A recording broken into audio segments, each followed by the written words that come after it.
Bonjour à tous, bonjour à toutes. Eh bien, dans cette vidéo, nous allons voir ensemble comment changer les joints, les bagues d'étanchéité d'une fourche, plus vulgairement appelées les joints SPI. Voilà, alors on va le voir ensemble, vous allez voir, c'est pas très compliqué, ça demande un peu d'astuce et ça se passe bien.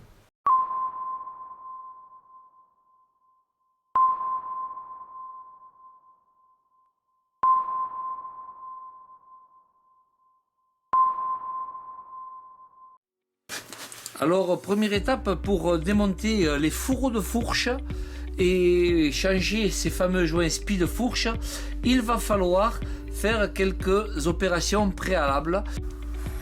Alors, on va dans un premier temps démonter le capteur que j'ai déjà sorti, le capteur qui se trouve dans ce petit logement ici. Voilà. Puis après, nous allons démonter les étriers gauche et droite en faisant attention aux canalisations, et les étriers on va les attacher au triangle de direction au-dessus, voilà, ça ne bougera pas ça. Voilà, alors dans les étriers, petite astuce, on y glissera des petites cales de bois pour éviter que les pistons ressortent trop. Alors j'ai monté un Torx de 45, voilà, et on va, comme je vous l'ai dit, démonter les étriers.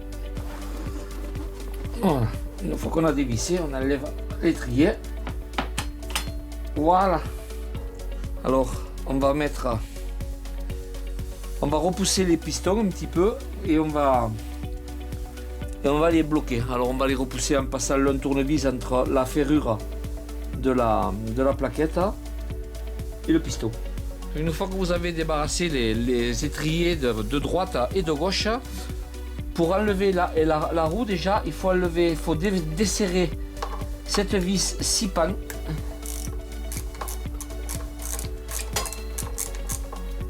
Voilà, desserrer. Et mettre après un gros 6 pans qui vient ici dévisser l'axe de la roue.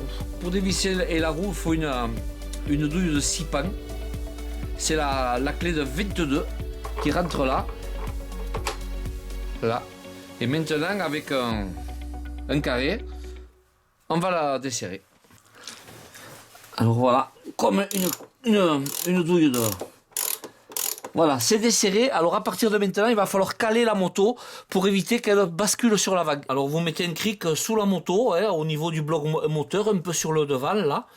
Et attention de ne pas lever trop, de ne pas décoller la béquille centrale, sinon vous seriez à l'origine d'un soleil de moto. Maintenant que la moto est bien calée, on va pouvoir enlever l'axe de roue. La roue a commencé à lâcher, alors on la soulage un petit peu. Et on tire l'axe de roue. Voilà. De l'autre côté, attention, vous avez une petite bague de l'autre côté qui vient prendre le bout et qui va permettre de faire pallier ainsi. Voilà, alors attention de ne pas le perdre. Pour enlever la roue, vous braquez un petit peu le guidon et vous la faites partir du pied et elle s'en va presque toute seule. Attention, la roue a un côté droit et gauche. Repérez sur les cannelures ABS. Les cannelures ABS, le petit disque ABS, il est du côté gauche sur ce type de RT. Ensuite, vous dévissez pour enlever l'amortisseur gauche. Vous dévissez les 4 rougeons du demi-guidon là. Vous le mettez en support sur le triangle de direction. Alors, pour démonter l'amortisseur entier, vous prenez une douille de 14 et une clé de 22. La clé de 22, vous la mettez dessous. Vous mettez la 14 et allez. Et vous essayez de... Voilà. Finalement, ça se démonte très bien. Et en le dévissant, on va faire attention qu'il ne chute pas là-bas et qu'il ne tape pas partout. Voilà. Alors vous pouvez laisser l'écrou par-dessus. Vous laissez l'écrou par-dessus et vous laissez glisser votre amortisseur jusqu'en bas. Alors ensuite, vous venez sur le T d'en bas. Faites attention, il y a une conduite hydraulique là, de pas l'abîmer. Alors là, c'est pour dévisser le T, là, c'est un 6 pans mal.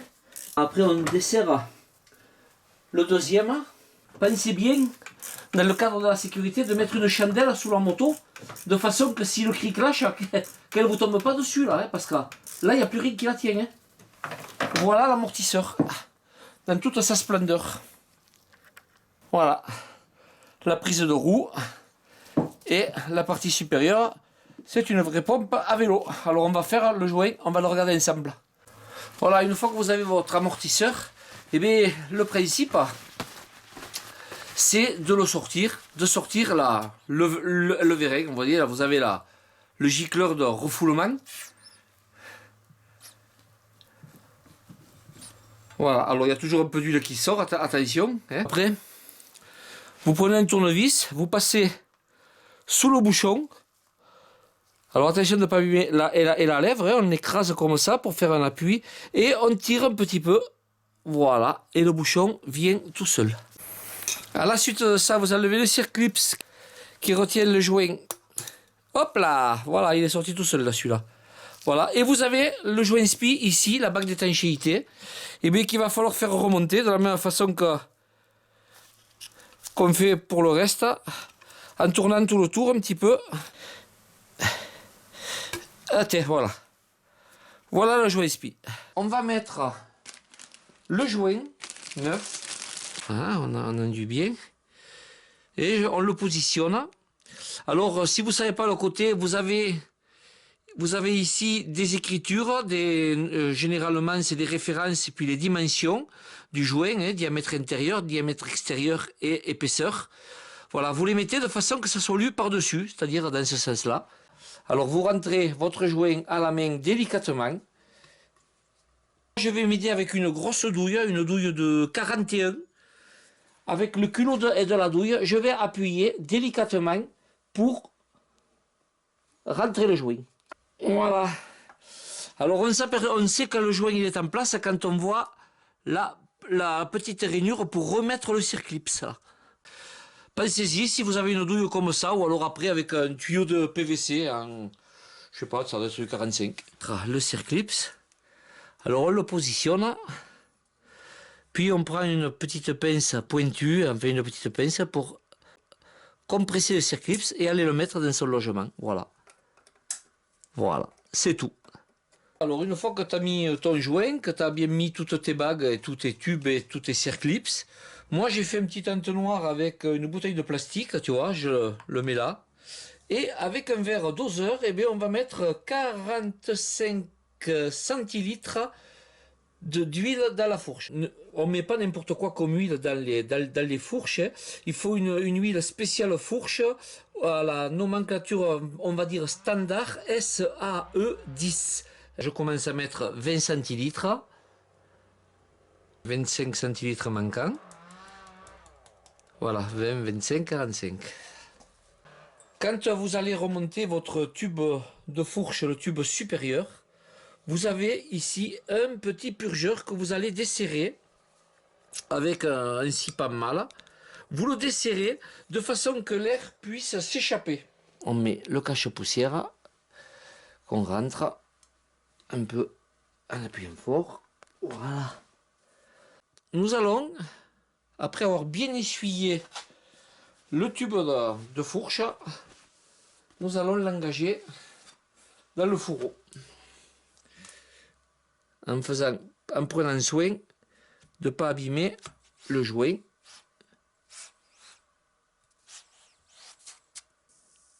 Doucement, on appuie. Voilà.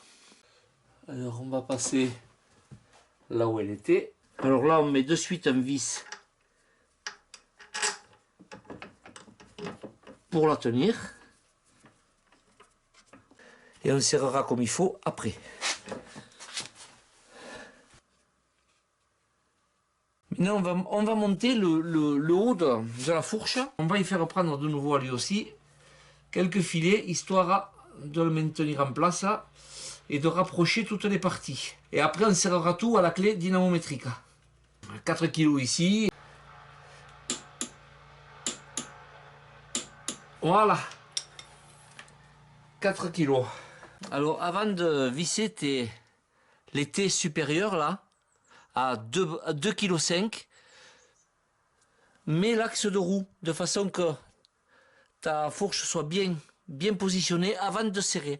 Et après, tu peux enlever ton axe de roue. Sinon, tu risques d'avoir des surprises et des difficultés à faire prendre le filetage de l'axe de roue. On remonte le guidon. Alors, quand vous avez fini de remonter votre fourche, votre roue, vous ouvrez cette petite vis, une de chaque côté sur les tubes de fourche, afin de chasser l'air qui gêne. Voilà. Je vous fais un plan dessus. Voilà, c'est cette petite vis à 6 pans, mâle. Vous l'ouvrez, vous laissez partir l'air, et voilà. Enfin, moi je fais comme ça.